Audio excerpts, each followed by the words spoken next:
It is 12:30. Let's begin this work session of Lake County Board of County Commissioners. This, before I get into agenda items, I would just like to state for everyone in the room, everyone online, this is a work session. We won't be taking public comment on this. Everyone's free to, to watch, observe, listen, everything that we're doing, but we won't be engaging with the community on this specific work session. So appreciate everyone attending. People can reach out to us anytime. Text, phone call, email, office hours. We're very available, just not gonna engage. Today. Yeah.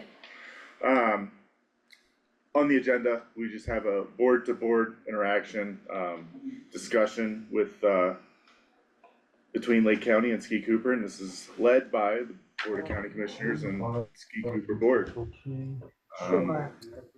As far as topics, I think, first and foremost, we do want to talk about the MDP, and how we're gonna get that resolved, finished out with the Forest Service issues there. That's the big one.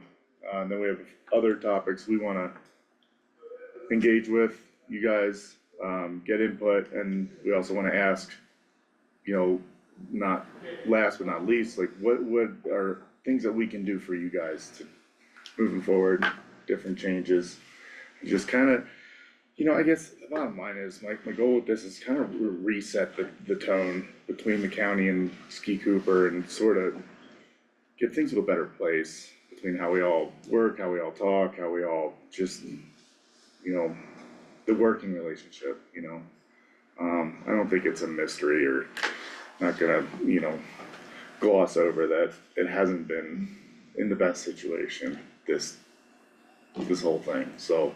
Well, Andy, I just, from our perspective, you've brought a lot because we're talking. Yeah. And that's huge, and we can work through the rest.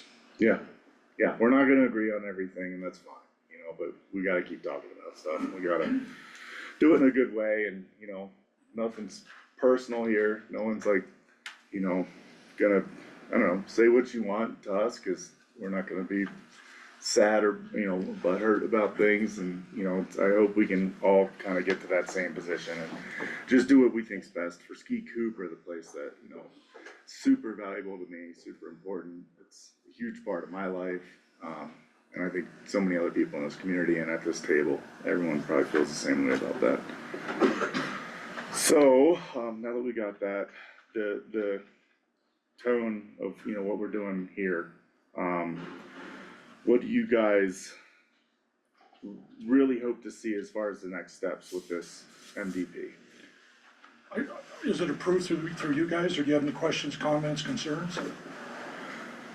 I think as the MDP sits itself, I'm pretty happy with, everything that's in there. It's capital projects, I know it doesn't go over policy, I know it doesn't go over operations. The future, and as far as that document goes, looks amazing. I get pretty darn excited with some of the stuff I see in there, and I know it's not all gonna happen, but man, it'd be awesome if it did. Well, even if half, I'd be, that'd be great. Yeah. So from my perspective, I think you guys have to approve it formally, sign it and get it to the Forest Service. And if we could meet that end of May kind of internal deadline that we had set. There were some discussions with the legal people that represent the Forest Service, that with that master development plan, we could possibly, she thought that we could offset the non-compliance issues and they would just go away. And that's a big ask for them to move something like that in June, July, because July 31st is our drop dead date for having those non-compliance issues settled. But if we could get that to them, we can start pushing from our end, okay, you guys have it, where are we at? So that's one possible scenario that we would like to work through and use that MDP to do that. Have you signed it? No, we have not. Okay. There's a rumor that it was. The MDP? Yeah, there was a rumor out there that you guys did. We would have a formal, regular meeting, and we would have been notified. So do you think you guys would be able to move that soon or before the end of May, or is that too quick? Probably not before the end of May, because we don't have another work session until June. So, It has to be a work session. A I mean, a regular regular meeting, meeting, excuse me, regular meeting. Okay, can you just call a special to move it forward, or is that too much of a hassle? I don't know what that does to you guys. I mean, the end of May is this week, so no, it won't be done by the end of this week.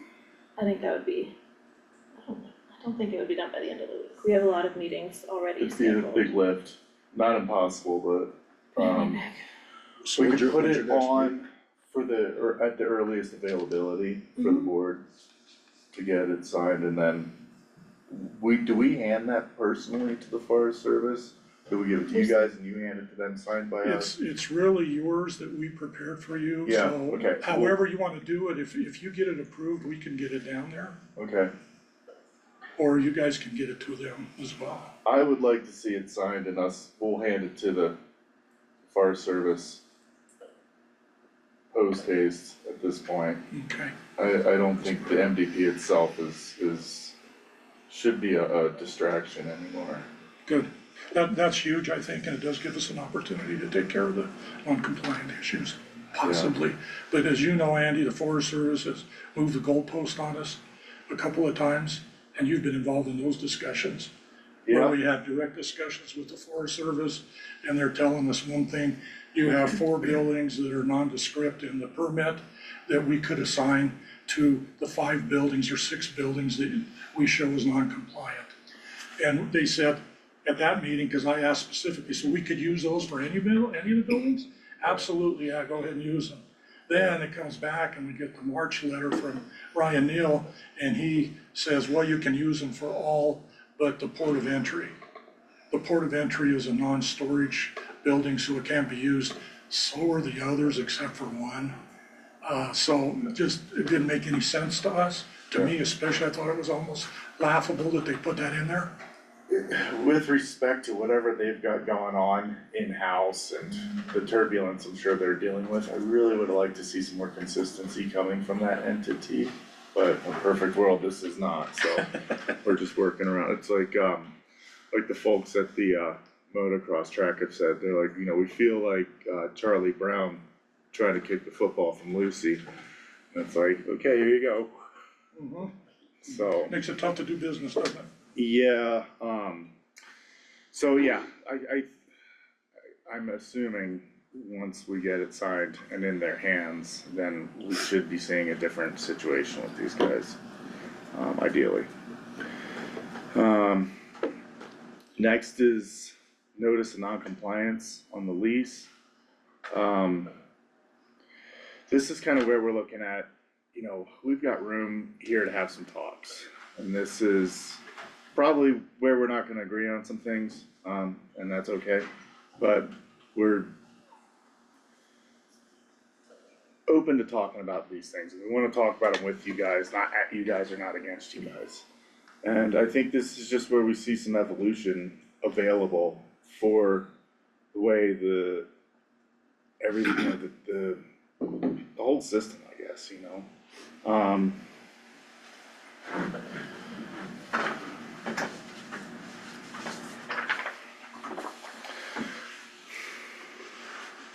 How open do you guys are discussing amendments to the lease? Not very. Not very. We're satisfied with the lease and how we operate, and I hope you're satisfied with how it's operated. If you have an issue on how it's operated, I'd like to hear you communicate that to us, because there are things within the lease that allow for that communication to take place, both with you as commissioners, with the community. We haven't heard a lot from anybody. As a matter of fact, and I sent you guys the emails which talked about the 3 methods that you have to get information to Ski Cooper. For two out of those 3, we really haven't had any comments back to us from anybody. Yeah. So how big of an issue or what's out there, if nobody's telling us, then it's pretty hard to figure out what it is. Andy, can I say something? Oh, yeah, absolutely. Just to address the elephant in the room, and I want you to know none of this is personal. This is strictly business. I'm gonna try and keep my emotions out of it, and I think you guys should too. Everybody loves the ski area. We're here to renegotiate, or do an amendment to the lease. And the reason is because the community is putting pressure on us. They feel like they've been ignored, they feel like they're not welcome.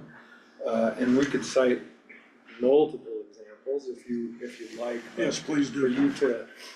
for you to say that you haven't heard this stuff from many community members, I don't know if I believe that, John, but, so we're Well, under what- pressure. well, tell us just what let it me is. finish. Yeah, we're under pressure to try and make a better relationship with you guys, so that's where we're coming from.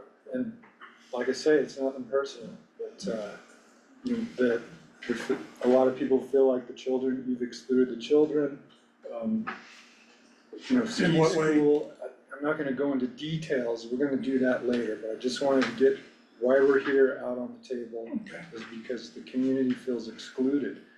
And they feel, and we feel that as a nonprofit that exists in this community, you know, we feel ignored and everybody feels ignored and shut out, so that's why we're here. And that's the elephant in the room, so we might as well just get down to business here.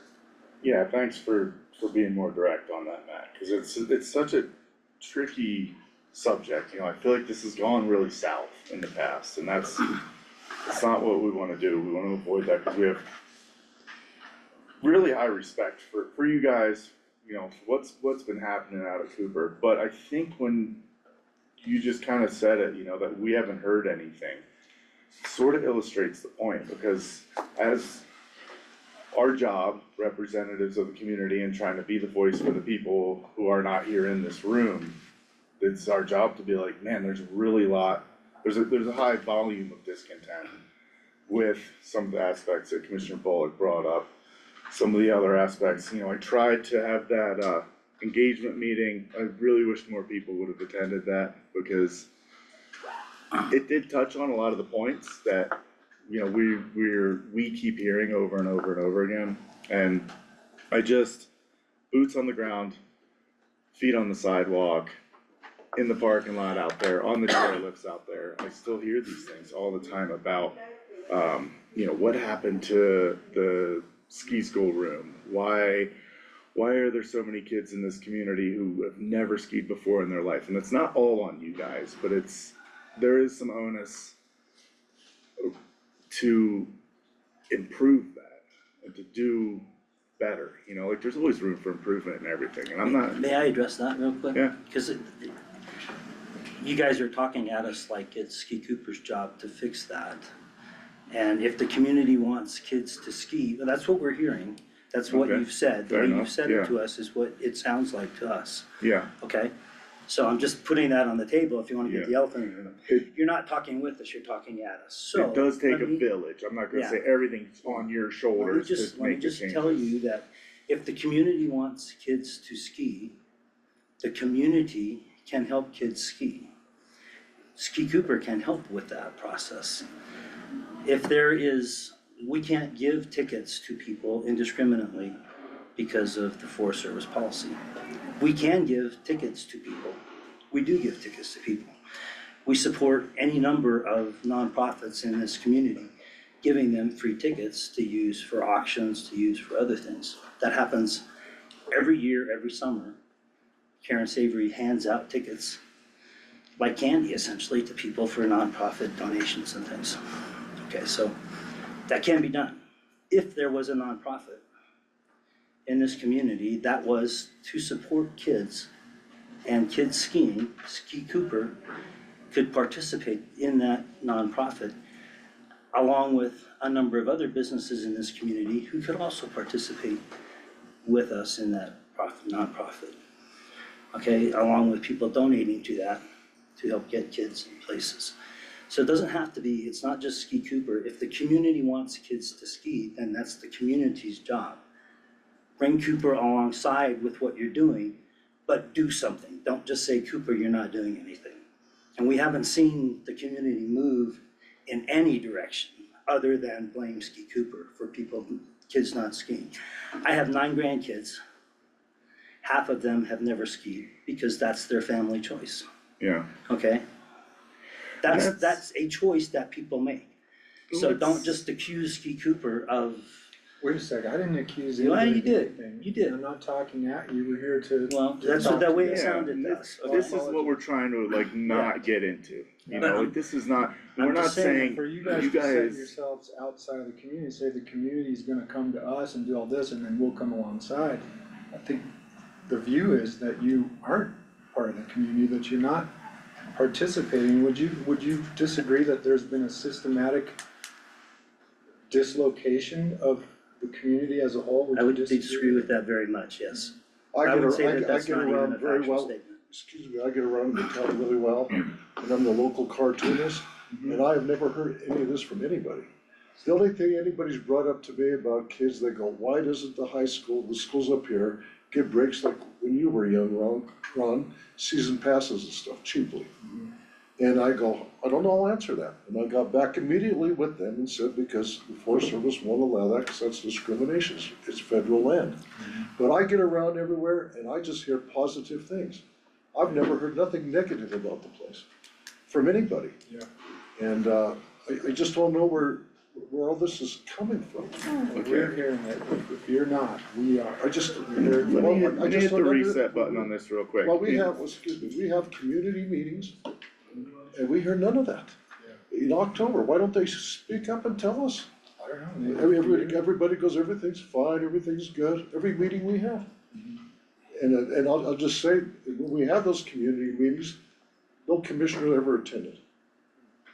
I've Just come can't- before I was a commissioner. Well, a long time ago, yeah, I just can't Before you believe were it. commissioner, yeah. Yeah, We just got here. If you wanna get picky based on the terms of the lease, people are supposed to first address their comments and concerns to Ski Cooper. right. And then if they don't get resolution, they're supposed to address their comments and concerns to the board. And there's nothing in the lease about people going to the Board of County Commissioners to complain. And so really what you guys should be doing is if people come to you complain, you need to refer them to Cooper. You know, that's fair. So that we can address those, so that we don't get blindsided by comments that people are saying to you guys that we never hear about until we have meetings like this. Well, And let's Matt, I take take a look. exception to you saying that I'm not being truthful. Okay, that's fair. That's absolutely incorrect. I can prove to you that we have not received one written comment to the staff or to the board of directors at Ski Cooper. From anybody. So don't tell me that we're trying to hide that or we're not telling the truth. I don't think That's that's really a what I bad said. statement to start this with. Hey, John, for you to hear a comment, does it have to be like in written form? Like, is that the most valuable? Yes, it is. Form of We can communication? follow Written or email or in emails. person. And when people just discuss them, or like an elected official brings an issue to you that you've heard from a constituent, should it have actually been in writing? Is that the best way to Well, do it? that's the best way to get follow through, but I know, like Ron said, if somebody talks to him, we try to get answers to them. I get back immediately, I go, I don't know, I'll get with Dan, and I'll get back with you, or here's Dan's number, I'll tell him you're gonna call. Karen Savory numerous times, there'll be all kinds of issues. We just Let- like- let's- it's And I so- email her, and she goes, give me their name and number, and she gets back with them immediately. Like I said, I get around the community a lot, and I have never heard of any complaints. So, can I just follow up with that? I watched the work session with the previous Board of County Commissioners. And I know that they voiced some concerns and comments and feedbacks that they had received from the community to you all. Can you just, since I wasn't there for the follow-up and we weren't commissioners yet, can you just give us an update about like, what was that follow-up with the commissioners after that meeting? We had a work session. Yeah. And we addressed the main issues that were brought up in that first meeting. And that's the one for some strange reason that didn't get recorded. I know that was odd. Yeah, very odd. Yeah, sorry. So all those answers and our positions on those were explained in that meeting. Yeah, and For example, we spent over $100,000 in nonprofit donations in the community. right, And this goes through all the nonprofits. right. And as Scott said, I don't feel it's our position to fund nonprofits, but we'll definitely help in the community where we I can. think that was just 100,000 on scholarships, John. There were other donations. No, that's kind of what a yearly is. Okay, yeah, yearly. I meant, I know that they brought up the wanting to see Ski Cooper more of a partner in helping people who have never skied before ski. And that's like children to adults. And I know that you all have done some things, but what the county commissioners before were asking for from their community was more. And so I was just wondering what the follow-up had been after that meeting, about what further steps Ski Cooper was Well, gonna if take. you recall, Ski Cooper bucked the industry in pricing this year to provide $45 lift tickets so that somebody who had never skied before wouldn't have to spend $100 or $200 or $500 season pass, but could spend $45 on a lift ticket and $40 on rentals or $45 on rentals and a lift and get a lesson if they wanted to and try it. Nobody else in the industry does that anywhere. So that was Ski Cooper's response to the board and through them, the community saying, hey, will you please be more of a partner in helping That's people who have one never skied aspect of, before? that's one reason we did that, that's one aspect of it. There were a number of reasons that we did that, but that was certainly one of them. Okay. And a main one, and that came directly from a person who made a comment like that at the Colorado Ski Country USA, telling the whole industry, you guys aren't listening to us. And our representative there said, you know what, we need to listen. Cool. So I guess I'm You know, when at it a comes- loss. and when No, it- wait, that's fair. I'm really curious how you all responded to that feedback, and if you all feel like you are responding in that way, that's wonderful, because then the next step is like, okay, how can we do better now? And it's not reducing the price further, right? There are a lot of other creative and more like collaborative ways to get more people skiing, which is our goal. And I'm sure anybody in the ski industry's goal, right? The more people who are skiing, the more clients we have for It's the generations, future. right? That's all of our goals. What's all that equipment at the college? Is that available for the students and the people in Lake County? At goal, I'm not sure what it's called. I just heard that there was like a huge expenditure on The equipment. equipment library the gear thing, library, yeah. Is that, do they have ski equipment there They and so don't have, forth? they have cross-country stuff. Cross-country stuff? yeah. Yeah. Is there any chance to add some skiing to that? Ski equipment to that? That's a good, see, this is kind of what I wanna lean into, is these like, let's take what we've got, the existing things, how do we find ways to improve? You know, none of us are saying you guys don't do anything, you know, like that's definitely not, I don't want that to be, you know, I apologize if that's how it feels, That's you how know? we hear it, yeah. So, let's put that to bed, let's hit the reset button on that, like, how do we improve what is existing? I know you guys give some passes out, but I don't think they're getting utilized, like, at all, so let's like come up with ideas of like, you know, what was the group that's getting those 15 transferables? Full circle. Full circle, like, maybe there's a different option there. Maybe there's outside funding we can find to purchase other transferables that work for other nonprofits, you know, like it's, I don't wanna imply the onus is all on you guys to like bend over backwards and fix all these problems, but, you know, we're not saying you guys haven't heard these complaints from the community. I'm not gonna say, you know, that's not true. But at the same time, you can't say it's not true that we are hearing these things, whether it's the proper channel that people are going through or not. We are hearing this over and over again, that, you know, these kids aren't being provided the opportunities to ski. There's other communities that have found creative workarounds for the Forest Service restrictions on discriminative pricing, and these are just things I just wanna talk about. So just to be clear, every fourth grader in the state has the opportunity to ski free at every Colorado Ski Country USA ski area. At Right, least so two are we times. doing anything to push that program locally? Are we doing any outreach collaboratively that's getting these programs know. in the hands of the kids here? That, these are the We're things that running I a ski wanna, area, we're not, you know, that's, I mean, that information gets into the schools, kids from the Lake County schools show up with those passes Is there a nonprofit? almost every day, so, Excuse me, yeah, Scott. no, go ahead. Is there a nonprofit that's currently operating in Lake County that could maybe take the lead and we could do some partnering with them, definitely, to try to move forward on some of this stuff? yeah, I'm that'd sure be a there are great plenty- idea. Plenty who would work with Ski Cooper. You know, if you know of anyone, if we can get the bug in their ear and have them get with us, let's see what we can come up with and try to put together. You know, we're talking about all this stuff out here. Yeah, Let's get something specific. If there is a nonprofit out there, we'd be more than happy to pitch in and help. I mean, we, So you know, would a lot of, like to go. I've offered help to get outdoors level. yeah, If the goal is to get kids on the ski slope, helps your future business, let's get kids on the ski slope, so. I apologize, John, I didn't mean to insult you, I don't want that to derail this I appreciate that, thank conversation. you, thank you. But, really, I think what's missing is like communication.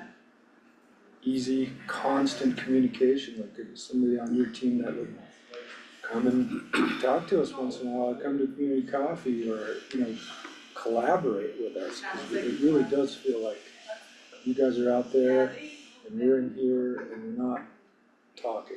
We could do a lot better, I acknowledge We're that. trying right now, but I really am afraid that it's gonna put a bigger wedge between us, so I don't wanna do that.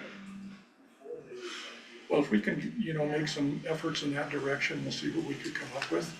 And then, Andy, when you come to the board meetings and you've been real religious about getting there, we can talk about these things and continue to try to move these forward. If there's somebody in one of those nonprofits, have them call, and that's one of the big things that did come out of that follow-up to our work session, was that if somebody has an issue, call the staff at Ski Cooper. They understand that we're trying to work this thing out and we're trying to move this thing forward. They'll try to work with you and we'll try to get something done. And one of our efforts from that first one, I think, was the Transit Authority. We just took that whole thing on ourselves. I think it was $42,000 this last year. And it was, well, let's see if we can pitch in and try to do something in the community to maybe help this thing out. Didn't work out too well in his first year, and it's kind of hard to afford to throw $42,000 for just a few riders. It was pretty daggone expensive. And maybe some of those funds could go in a direction like with a nonprofit or something like that to try to get some of this stuff moving. I'm saying those are possibilities and just stuff that we need to talk about and get moving. Yeah, like with our in-house, with the staff we have in-house here, we could put some, we could explore what other kind of possible grant funding options or anything like that that might help us keep this ski shuttle going. Cause I know you guys aren't getting the ridership numbers that you wanna see, but I do feel like but it just when we started. look at it I from just the, understand that. Yeah, through the lens of like, is it increasing? Does it have room to grow? Is it going to? We don't have a crystal ball, but we could look at some data points to see if, it'd be hard for me to envision killing something before we gave it a chance. The thing that I did some research on the transportation systems within communities, they're all losers. What they get from ridership is like maybe a fifth of what the cost is. Everything else is borne by grants and whatnot. That's the history of it. What this thing looks like. One thing, I'll just throw this out in my mind. Yeah. I really don't think that our kids gain anything when all we do is give it to them. Is there some way where we could have them put a little skin in the game? If they have a real desire to do something, put a little skin in the game, and then we could sweeten the pot with some ski equipment or Get them out there waxing the rental fleet for a lift ticket, Something though, where it isn't just here. When I was a kid, I never appreciated it. But when I earned it, I damn well appreciated it. When you worked and you bought a bike on your own, you took care of that bike. And I don't think kids are any different today. But I'd love to see something like that where there's a little give and take, and I would love something like that. I think I hear that sentiment, John. And I think that a lot of what we're trying to talk about or trying to make sure there's a pathway towards is it's not the kids who are handed things who have access. Like the kids who are handed things who have privilege, who are raised with the ability to go skiing, whose parents can just hand them a lift ticket. Those kids are not the kids that we're trying to help. Those kids are not the ones who don't have access to skiing. So I hear the idea, but I just wanna say those are not the kids that we're trying to help get skiing. Are not the kids who have never earned it. Because they're earning the ability to have joy in other ways, and they just don't have access to it. Well, and So- if they would be willing to put a little skin in the game, I think we'd be willing to meet them halfway and, move in that direction. Okay, Yeah, I guess following up on that and Yeah. what John said and what Andy said, do you think kids who want to ski would be willing to earn it? I guess if you don't wanna ski and you force the kid out there, they're not gonna have a fun day. And we see that on a lot of days at the ski area. And I can give you specific examples. But the question I have is, you guys have a Parks and Rec department, correct? When I was a kid, the Parks and Rec department put on ski buses, and they put on 4 ski buses a weekend, a day in the weekend. And it was a town of 30,000 people. They put the buses on, they negotiated reduced rate lift tickets with the ski areas that they were gonna bring those kids to, and they charged us a little bit for the bus ride. And those buses were full every day. And look at what we got here. Well, that's how I Guy that learned to loves ski, is skiing. being able to do that. And my parents never bought me a lift ticket, my parents never bought me skis, and they never bought me lessons. I think kids who wanna ski will learn to ski, and if we provide them an opportunity like that, I mean, we have the bus here, you guys have a bus. You have the opportunity to do that. We have a person who would negotiate with you for reduced price lift tickets if we had a group rate, and we can do group rates, we do that all the time. That's another option that I don't think has been explored or put into process that I think would be a reasonable thing to try to do. What kind of numbers are there out there? Do you have any feeling? Kids that wanna ski that haven't had the opportunity? Or is this just a theory? I think we're losing sight of one thing though. You know, like all of us have had a life experience where we didn't know what we were getting into and someone mentored us into something that became a lifelong obsession. You know, I didn't know I was gonna wanna rebuild engines on cars until someone took me under their wing and said, hey, I'm gonna help you fix this. Cause I know you can't afford to take it to the shop. And they walked me through doing a timing belt on a Honda Civic, and I'm like, this is so out of my wheelhouse, I don't know what I'm doing. And then we were finished and there was a handful of bolts left over, and they're like, oh no, those aren't important. And I'm like, I can do a better job than this guy. And from that point on, I was working on machines for the rest of my life, and I love it. You know, it's like calming for my brain, it's like Legos, you know? But I'd have never got there if someone didn't give me the experience, basically, you know, so yeah. while I I'd like to did just earn know it. what kind of number we're talking about though. So, well, I just Kids needed to are rewind independent? before we lost that, you know, kids Don't need to earn it ski. kind of thing, and they gotta want it, you know, cause there's lifelong skiers out there who don't even know, you know, the nose from the tail on a ski, you know, like we're missing a lot of opportunity, I think, if we just ignore the people who don't know yet that they might be an avid skier for the rest of their life. I can see that. And we have to try and balance the business with the community asset. It is a community asset, and, you know, so I guess that's what we're trying to encourage is more community engagement I view it as a part of Lake County assets. So you guys may view it differently, and I know you've done a great job on the business part. And I looked at your financials, you guys are doing great. Is there an opportunity we could help you with some capital improvements? Helping you with a lift on the front side before that old thing breaks down? I know it's in your bylaws that you can't take on debt, but we can.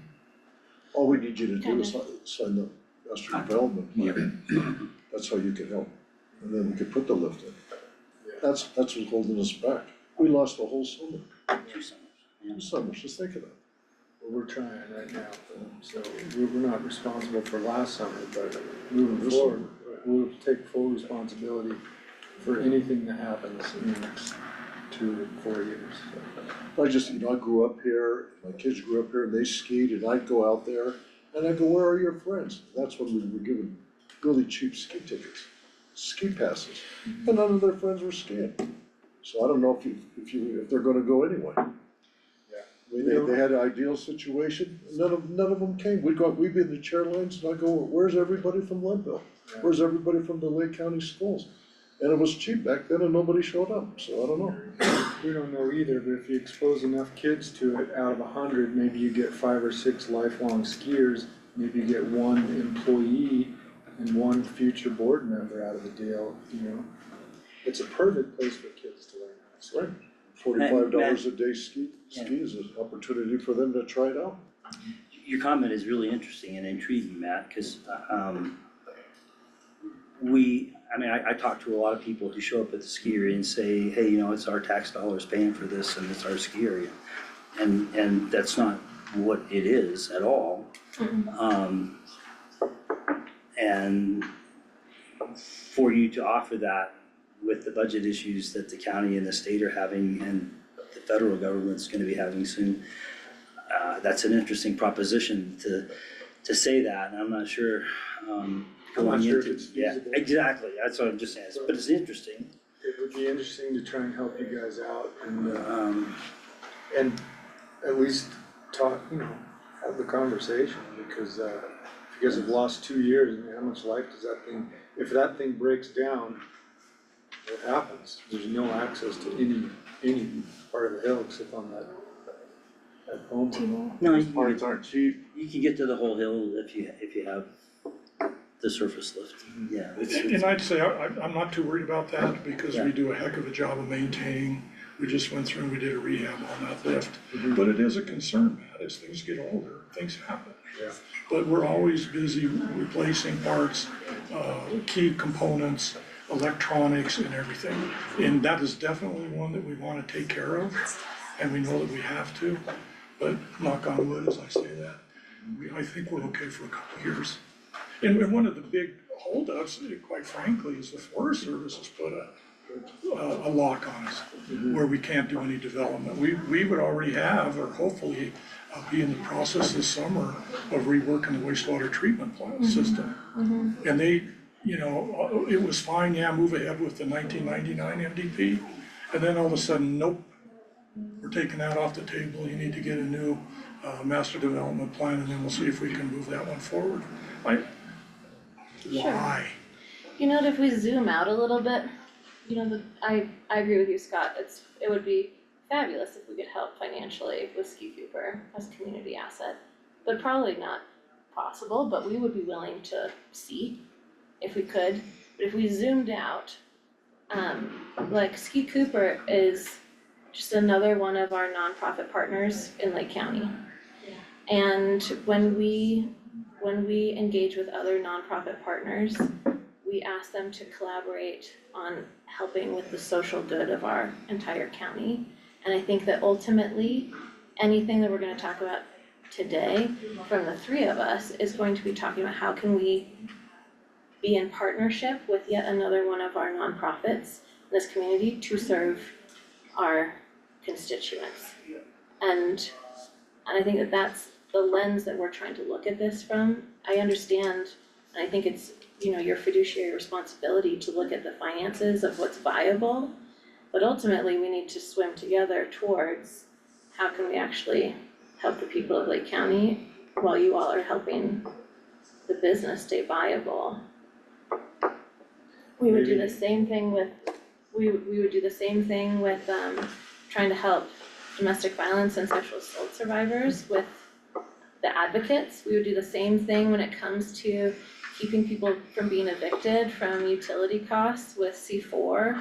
Like, you all are another nonprofit partner, and our ask of you all is how can we get more of our people to be skiers? Because our community is very much dependent on our snow sports to be viable. So that's why that is the lens that we are coming at this with as elected officials, is how do we serve our community and the long-term health of our community? And you all are our nonprofit partners in that. You're the only ones. I think we've provided some ideas. Yeah, I'd for love to sure. work with Parks and Rec, I'd love to find a nonprofit that was gathering rental opportunities from the rental companies in town and clothing opportunities for kids who can't afford clothing from the gear providers in town. Great. and us providing lift tickets to get kids who are underprivileged on the hill. Great. I think if that organization existed, or one of the organizations that talks about that stuff wanted to partner with us in that way, and we saw community advocacy working through other organizations as well, it would provide the means for us to be able to say, hey, Forest Service, stuff it, we're giving these tickets to these people because this is the community's direction here that we're going. It's Yeah, I great. think we could do that, but we need that kind of community input to be able to tell the Forest Service that this is not discriminatory, this is us supporting a nonprofit. Well, and it's also our lease, so we can work with the Forest Service on that too, it doesn't have to be just you guys. That's, Yeah, they still have their discrimination issues that, I know, but there are definitely, we can be collaborative in that way to Yeah. find creative solutions with the Forest Service. To figure out you how we guys are can the make that permit work. holders. Exactly. So we can carry that load. Would it be helpful if you guys had someone, like a public relations person or someone who could, cause we're too busy, we can't coordinate that stuff, and I agree, there's a lot of nonprofits, there's not a whole lot of communication or collaboration. Everyone's on their own island, you need like a talented front-facing person to help coordinate all that with the school. You know, and I know we're talking about underprivileged kids, but, you know, with the community. Do you have a person like that? Yeah, that's Dana, But yeah, she's got a full-time job too. that's what. Do you have anybody in outside rec of that could be kind of a, I mean, that's goal, that is Yeah. goal's job in our community. And goal is under our pros department, our Parks, Rec and Open Space. so who would be the lead there to deal with? We can connect you to the right person through our staff, absolutely. So it's not on you guys, yeah. Yeah. And it's not gonna be on us, cause we won't be able to get it done, but it'll be on the folks out there to Right. see how we can maybe organize and set this up if we can move it forward. Well, and I know that Ski Cooper has worked with Goal in the past too, like for Ski Down. At least for Ski Down, and Goal collects feedback from SOS, Full Circle, the out of school time crew. So Goal has been our conduit to helping to understand the holistic needs of our youth and our youth's family, Sounds like a good place to start. yeah. Or to Yeah. go back to. And through these conversations, we're able to identify where the hurdles are for you guys, figure out places where we can add to it, and how we can help as a county. It's not, I wanna emphasize that this isn't all about like, you guys, do more, part of this conversation I really wanted to make crystal clear was that, what can we do to help with all this too? So if you guys can help us identify, like clothing opportunities, boom, like that right there is like, That's a I big don't thing, even isn't it? think I've heard that brought up more than once or twice about like, they don't have ski pants, they don't have goggles, Gloves, yeah, see them out there with cotton work gloves. yeah, No, it's huge in our heart, I mean, we Yeah. wanna do that, but we need more people involved than just us. it's gonna take a village to get most of these things, these heavy lifts. Baby step. Yeah, repetition and baby steps.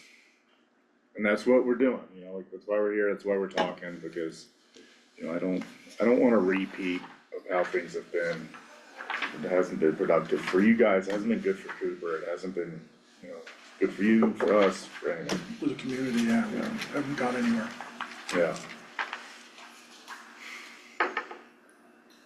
Trying to understand, what the community's dealing with, it's hard, because we're all in our seats, we know the people we know, That's what you hear from. Ron's not hanging out at the skateboard park, hearing what those kids have to say. I don't know. Where is he? It's just getting these different views and this kind of diverse set of ears on the streets, is kind of what it's gonna take to really figure out, all these different angles that I think are gonna help us get a better view of stuff.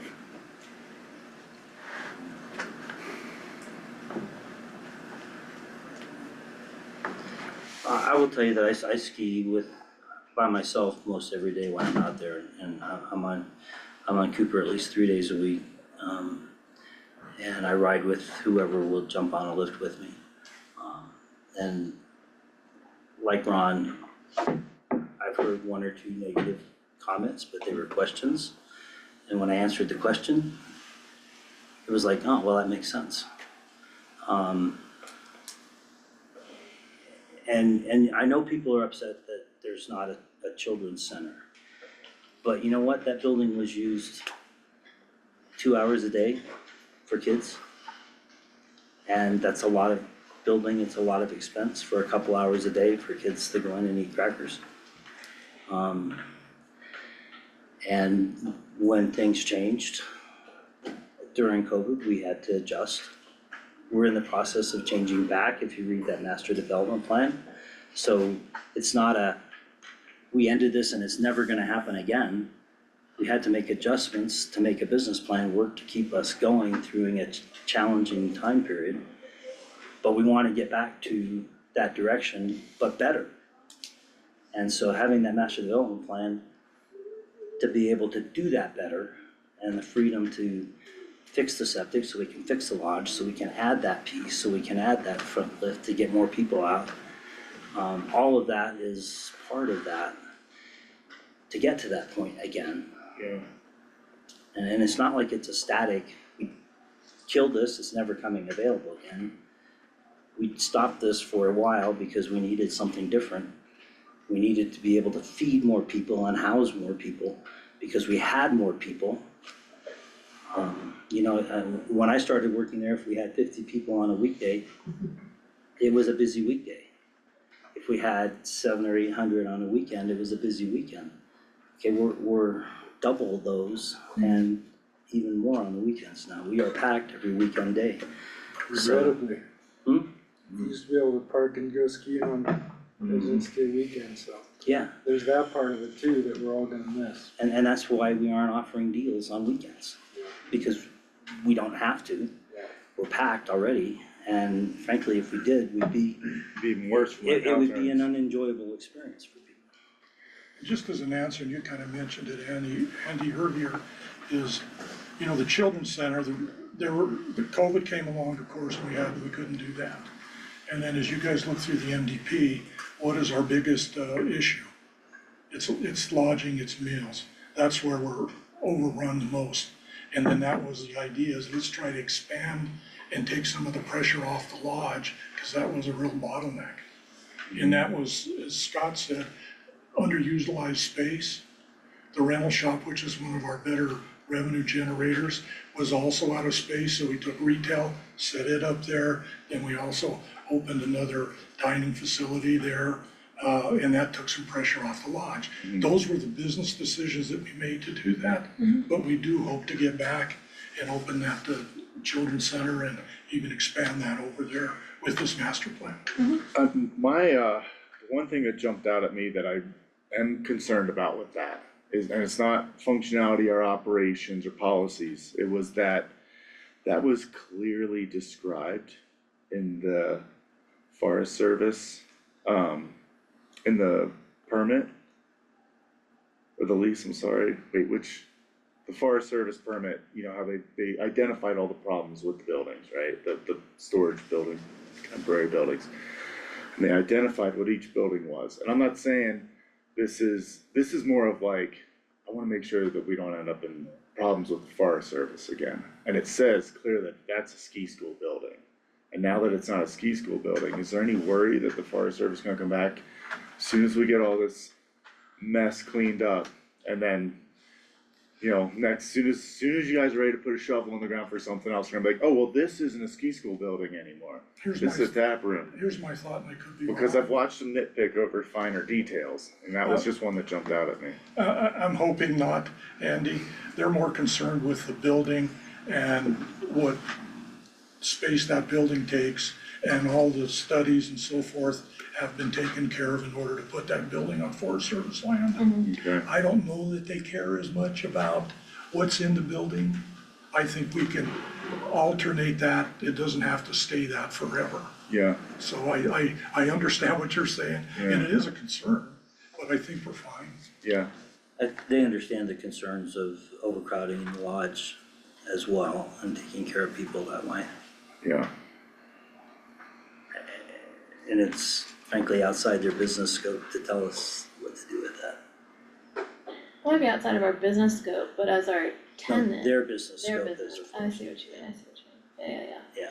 Are you guys gonna be able to cure all those issues by, By one way or the other, Matt, if we have to tear every one of those buildings down, we'll do it. yeah, You know, they're small buildings, it makes absolutely no sense, and I don't think we'd ever have to go there.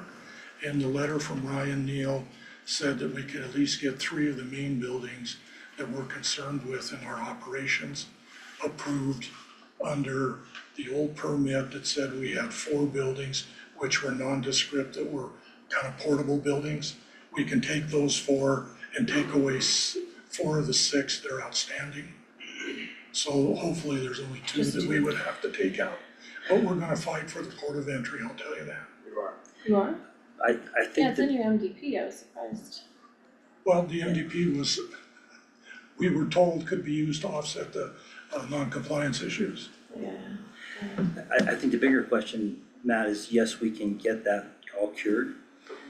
The bigger question is, how will that impact service to the guests and the guest experience next winter when we don't have all of those assets to be able to move people through ski school and the rental shop and provide storage for rental things and clear people through the entry to have their access all geared up and ready to go.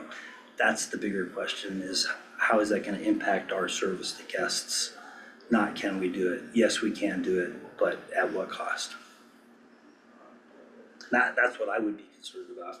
I mean, as a board member, that's what I'm concerned about. I'm not concerned that we can do whatever a government agency says we have to do. We can do that. Like, my question is, how is that gonna impact service to our guests next winter? So we will not be in default come July 31st. I'll guarantee you that. and then is there anything on the county's end that's holding you guys up? I know you were waiting on Public Works to help with removing some of the old machines out there, which I guess are Right. county assets, Right. county property, so we gotta help you guys get that stuff out of there, right? Yeah, Is that well- going okay? Yeah, they were frozen and so forth, and it's a muddy mess. So we really wanted that to all kind of clear up a little bit so we could get that equipment out. And they've started already getting some of that stuff out, and it's stationed out in the parking lot now. So I think the idea is, once we get everything out there, then we'll contact the county. Okay, And Tim has already made, I think, connections with, is it Mr. Irwin? Michael, Yeah, with him, to get that figured out. they don't need mud tires to get in and out of there anymore. It's drying up. The only thing that I'm wondering about is, at the work session or the presentation of the master plan we had at CMC, you guys had the roundtable discussions.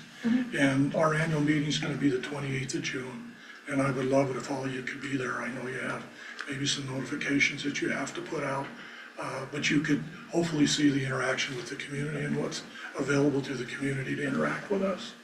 And at that meeting, we also made the commitment that we were gonna answer the questions or the comments that came up in that CMC meeting. So do you have any idea when we would be able to get those? we've got them, we can send them to you right now. Great. Okay, that'll give us an opportunity to start working on those. Thank you. Yeah. No problem.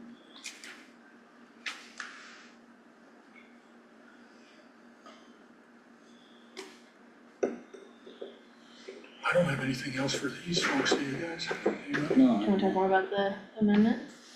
Yeah.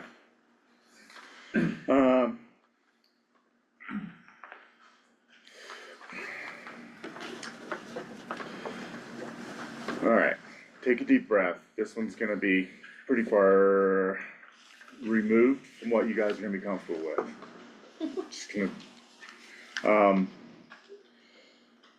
we kinda touched a little bit on, how you guys are hearing things from different places than we're hearing things from. And I guess the question I wanna ask to preface this is, how well do you guys think you as a group represent this community, like, the community at large? Like, how many different points of view do you guys think you have as a board? I think a lot. When you look at the mixture of the board and the locations and where they're at, I think there's a lot. Do you think the board encompasses plenty of diversity? Diversity from what aspect? Parents of young children, snowboarders, just different user groups of a ski area. Well, I'd say they probably have some grandparents that have those connections to grandkids. I have snowboarded. You have a snowboard? No, I Said he gave it has away. snowboarded. I have snowboarded, but Oh, I you gave have my snowboarded. And snowboard away. that's why he skis. I guess, what we are saying is that this board has been the one consistent through a million different things. Lots of good things, some not so good. What do you think about having term limits for board members I am from not, here moving I'll forward? tell you right now, okay, this is my position. The structure of Ski Cooper is not up for debate. Why not? We're an outside corporation. That corporation runs itself and has had years and years of successful endeavors. And you see the results of where Ski Cooper is right now. Now, if there's lease issues and what's going on in the community with that, let's work on that. And I think that's what we're talking about there. If we can reach out, we can start making a move to get into the community a little bit more, try to partner with some folks in the community. I think that's where we answer those questions. I think you guys are in a really good place, but looking at the timeline and the history of it all, it's really hard not to look at, this didn't hinge on the board where we're at right now, this hinged on Dan, on the Torcells getting behind things out there and really turning that place around. You guys have sat through some pretty scary stuff out there. I'm not saying who's responsible, who's at fault, but to say that where Cooper's at right now, let's give plenty of credit to the current, folks running stuff out there too. Absolutely, but let me say this, Yeah, guess who hired him? fair enough, Guess who provides the direction yeah, and allows the reins to be loose when they need to be loose to do what they're doing. yeah, You know, a Because it board can wasn't like screw up that. a good manager. yeah. I think one of the reasons why we wanted to talk about the makeup of the board is because it's a little concerning that you all have not heard what we have heard.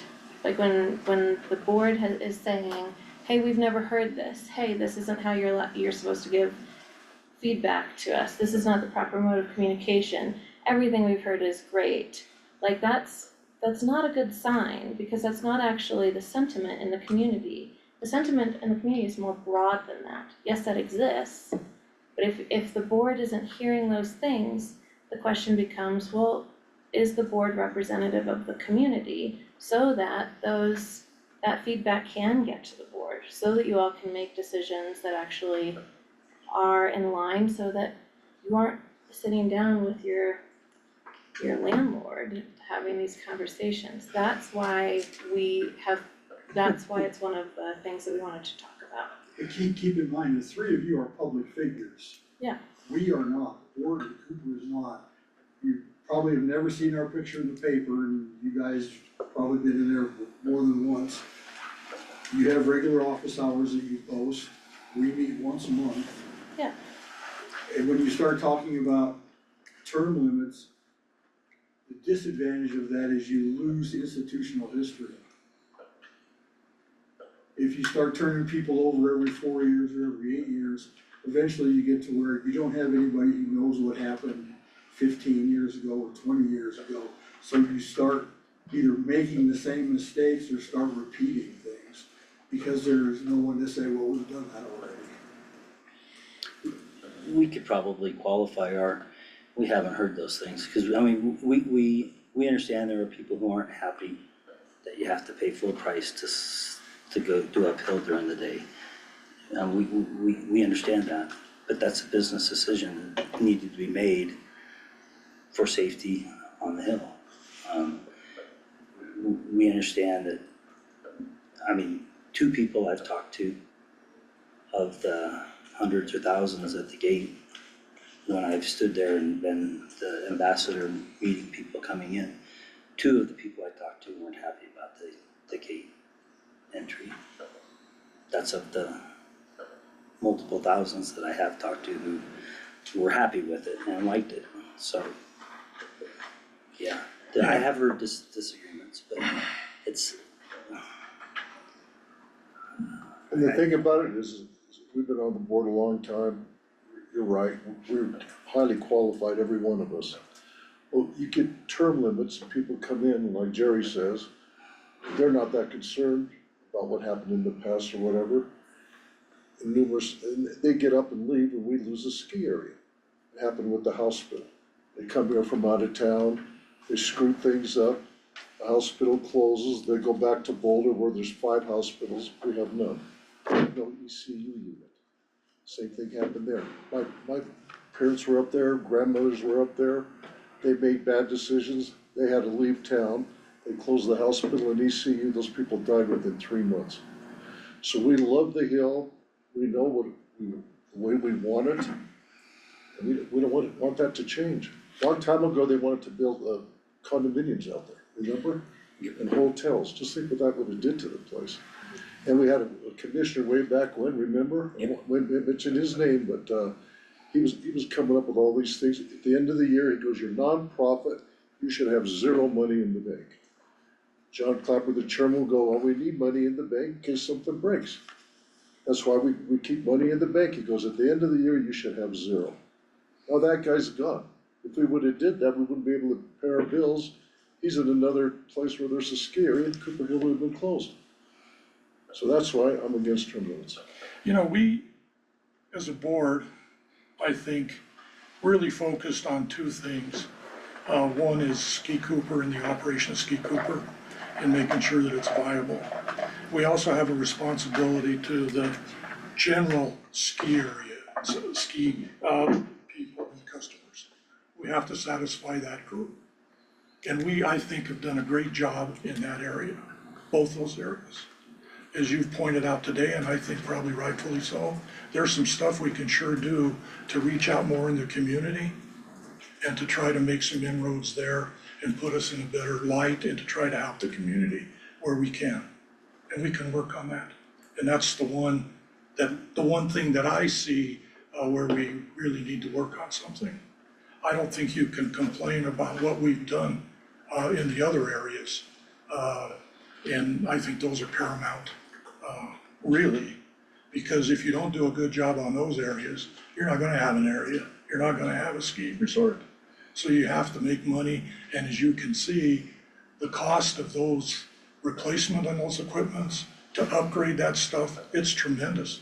And it's damn hard to come by, and you have to have a good operator to be able to do that.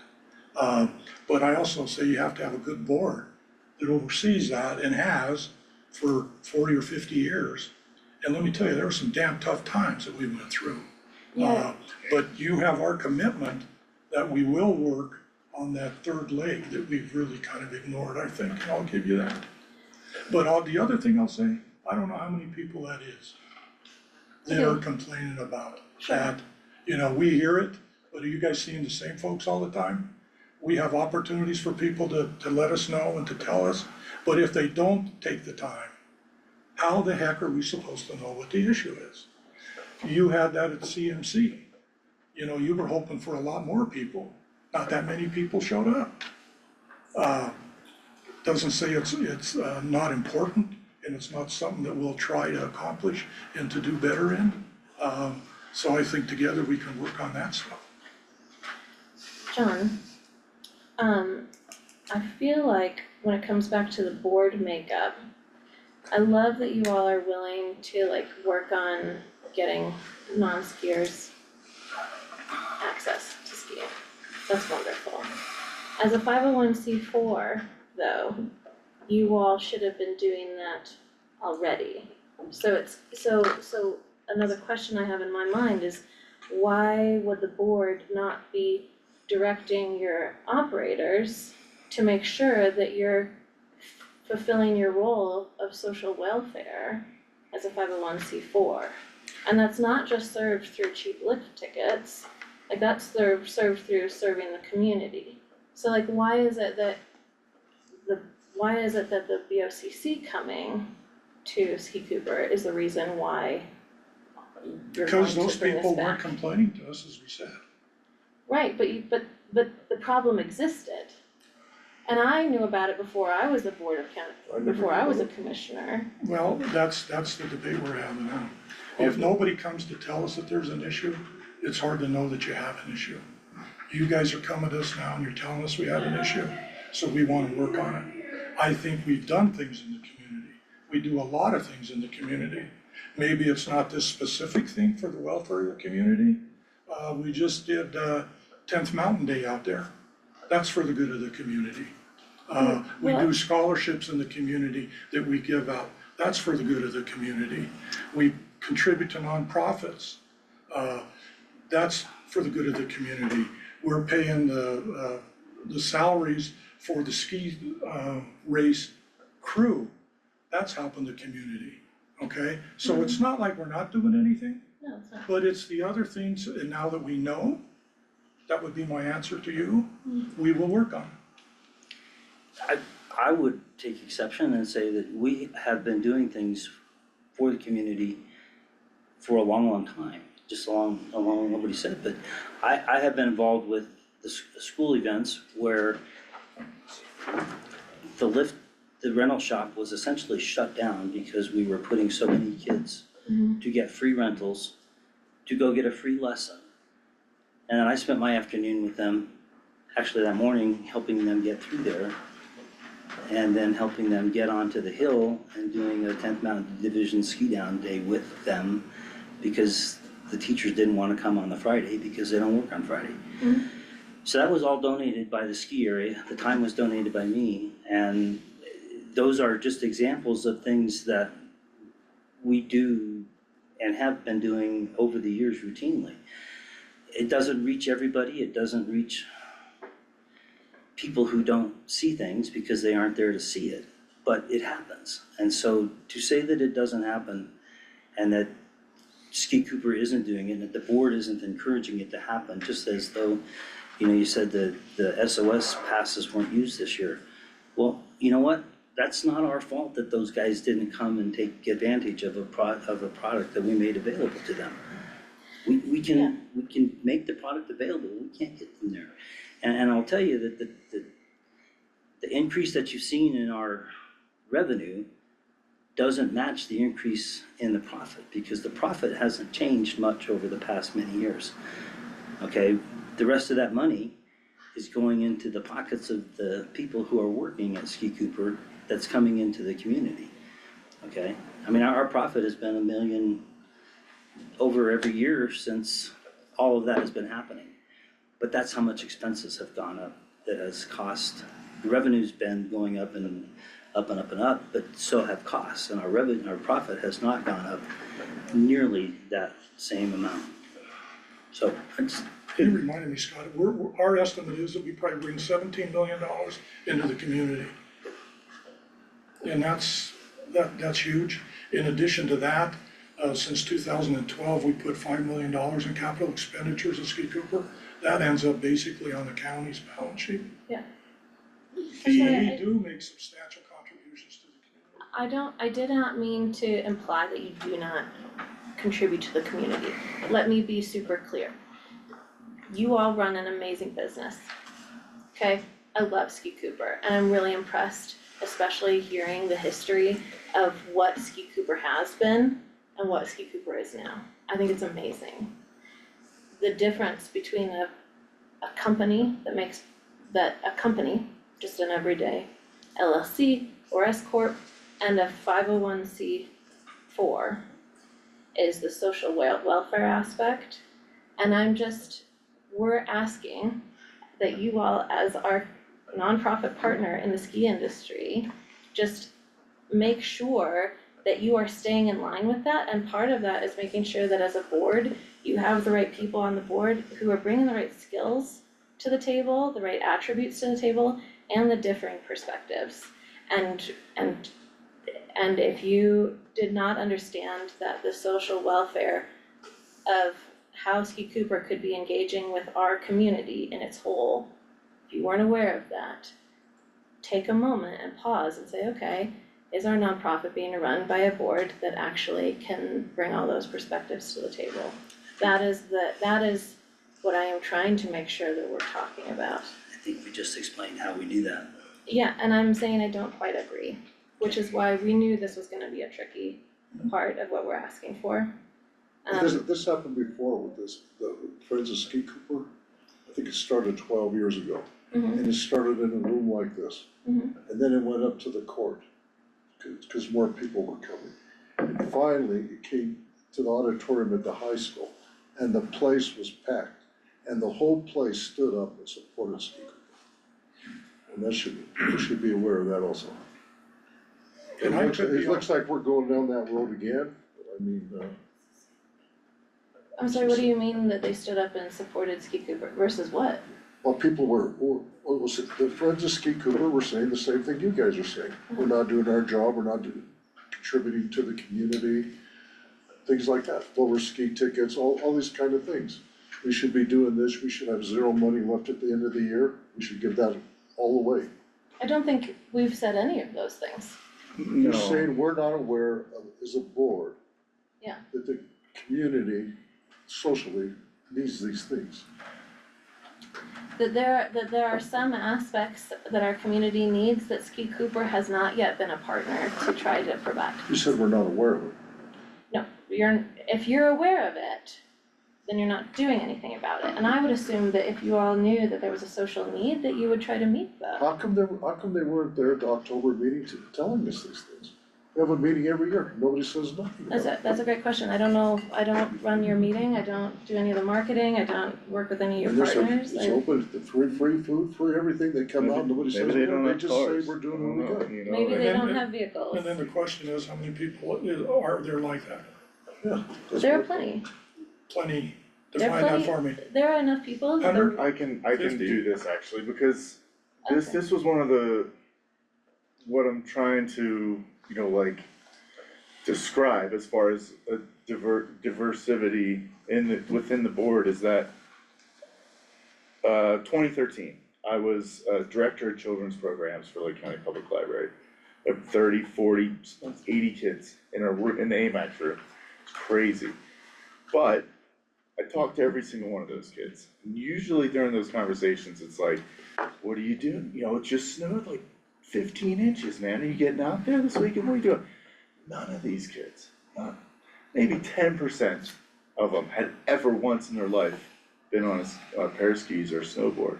That broke my heart, man, cause it's like, coming from a position where I genuinely feel like snow sports saved my life from like this like ridiculous mediocrity somewhere in a dead end town, and got my butt off the couch and got me out to Colorado.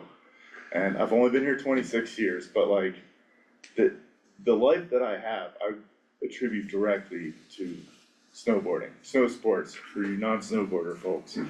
But the bottom line is like, I knew right away, like one of the, earlier jobs I had here in Lake County, just because I was working with lots of kids, that like, man, we got a really underserved youth group here. How do we get these kids out there? I'm not saying, I don't wanna add and make you guys feel on the defense with this. Not, it's your fault, not what are you gonna do to fix this? More of just like, what can we do to get these kids off the couch, off the screens, on a pair of skis?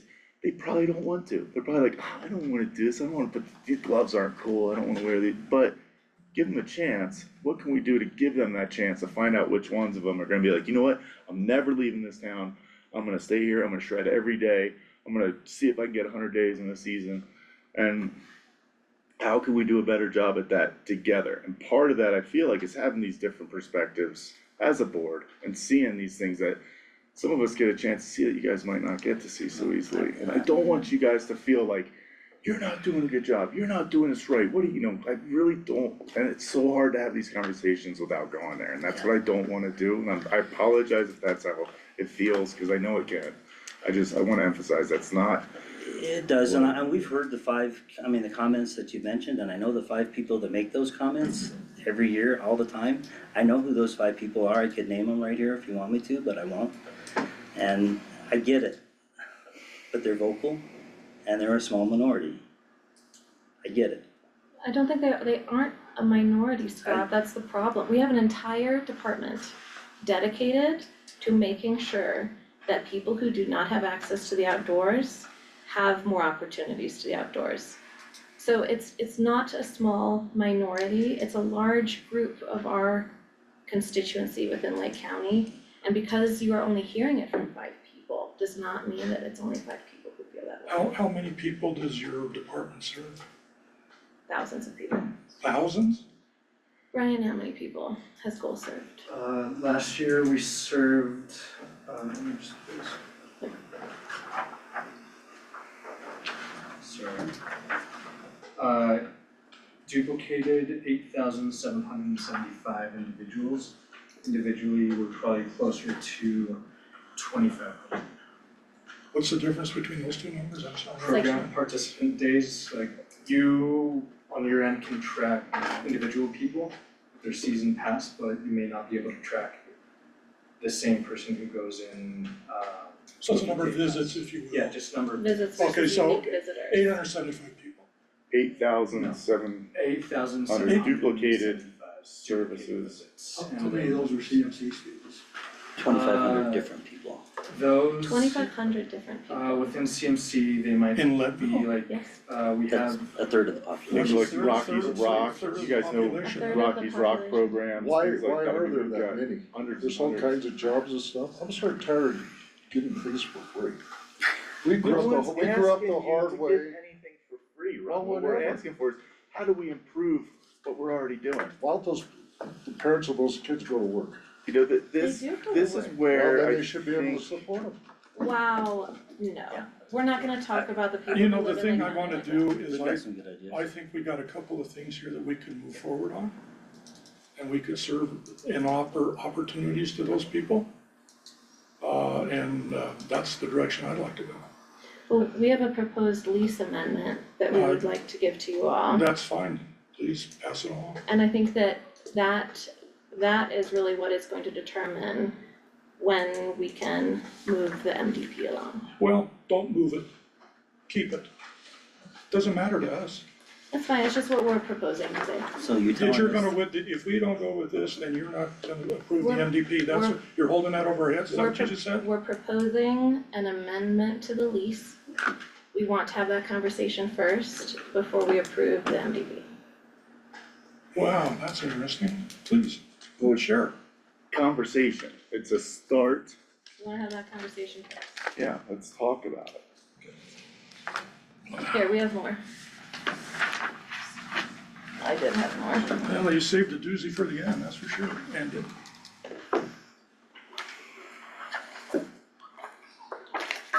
I printed out 4, I'm sorry, I can go get it.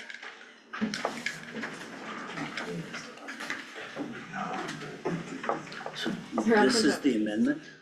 That's the amendment to the lease. you have some other copies, you said? Yeah, give me a second, I thought I printed out 4 of them for you guys. There's nothing in there that isn't stuff we've already suggested or wanted to talk about. Well, I'll just tell you this right now, don't hold your breath. You Okay, can hold the MVP as long as you want, I don't care. We'd rather have a conversation about this. We can have the conversation, that's absolutely fine, but I don't like it with a gun to my head. no one's Yeah. holding a gun, Well, you are, I'm not That's gonna a approve the MDP unless you guys have a discussion on this. a discussion. That's a discussion.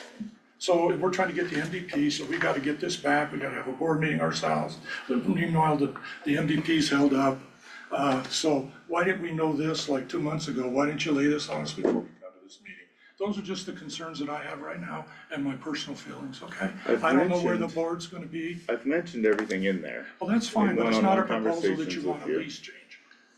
and put it on your radar. And these are things we wanna talk about, you know, like the whys. If you guys adamantly refuse, that's fully within your power to do so.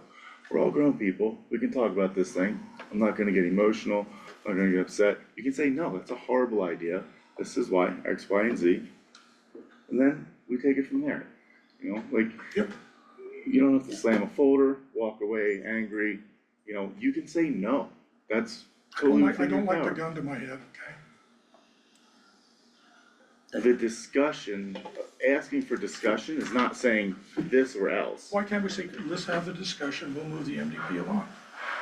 Do you think that we're not gonna have a discussion with you about this? Yeah, that's You- that's definitely the fear, because, you know, the previous. Based on what? The previous board tried to have this good discussion with you all, and then you all said you would just wait until we got here.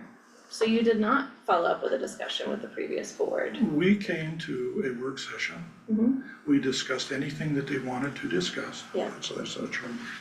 and then when they asked for follow-up, you said, no, thank you, we will wait. For the new board. Yeah, I don't I remember don't that. remember I that have, either. I have the emails, don't worry, I can forward them back Emails? to you. From, Do you have a recording where we said that? no, Oh, gee, strange.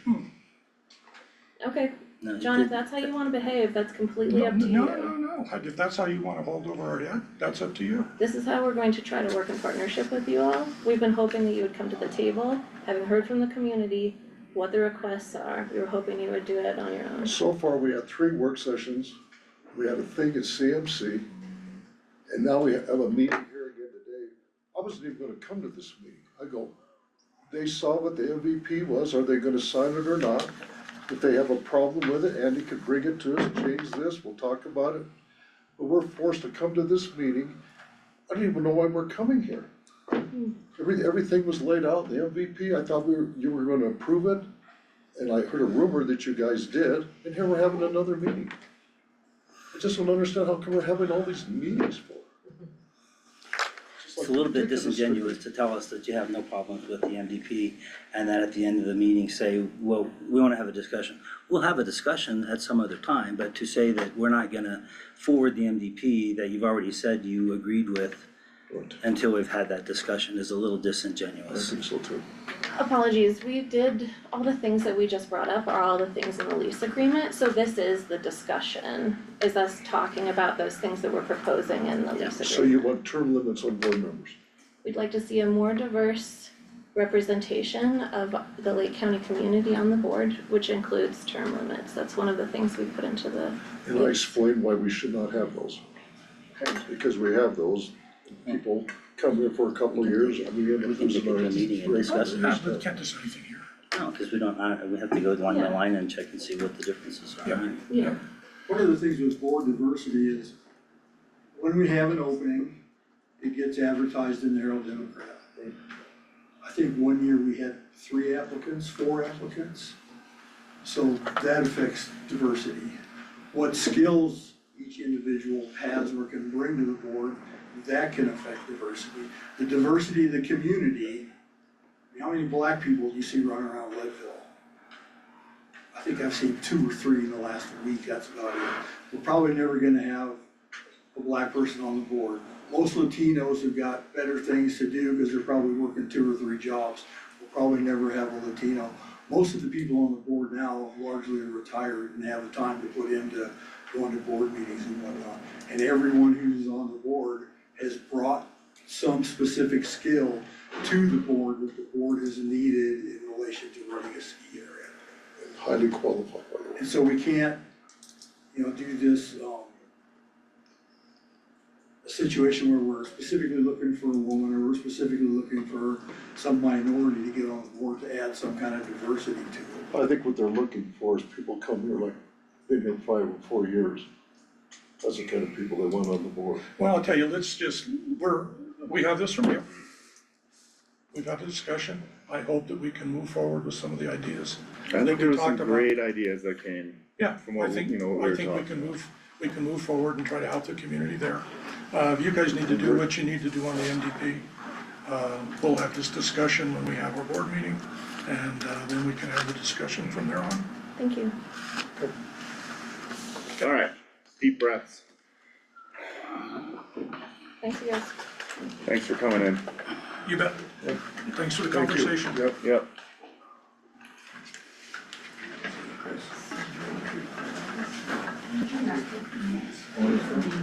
Do you wanna end our work session, Chair? There was nothing next on this one? No, it's just this. Oh, yeah, okay. It's 1:55 PM, we will conclude this afternoon work session of the Lake County Board of County Commissioners. Thank you, Chair.